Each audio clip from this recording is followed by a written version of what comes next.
நீங்க ஒவ்வொரு காலகட்டத்திலையும் தமிழ்நாட்டில் பாஜகவை நெருக்கடியிலிருந்து காப்பாற்றுகிற பொறுப்பை சீமான் தன்னோட தோல்ல எப்பவுமே சுமந்துக்கிட்டு இருக்காரு.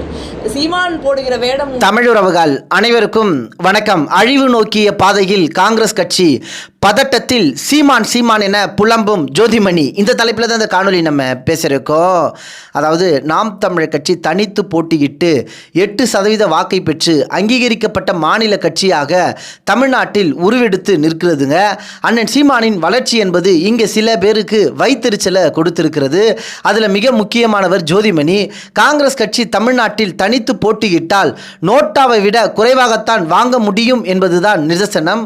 திமுக கட்சியோடு சேர்ந்து கொண்டு காங்கிரஸ் கட்சி ஒவ்வொரு தேர்தலிலும் தங்கள் இருப்பை தக்க வைத்து வருகிறார்கள்.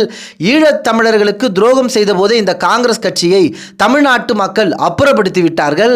அழிவின் விளிம்பில் இருக்கும் காங்கிரஸ் கட்சியை சார்ந்த ஜோதிமணி அண்ணன் சீமான் குறித்து தொடர்ந்து பல அவதூறு செய்திகளை ஒவ்வொரு நாளும் பரப்பி வராருங்க. அப்படித்தான் நேற்றைய செய்தியாளர் சந்திப்பில் இந்த ஜோதிமணி சீமான் அவர்கள் பாஜகவுடைய பி டீம் என போற போக்குல ஒரு குற்றச்சாட்டை பதிவு பண்ணியிருக்காருங்க.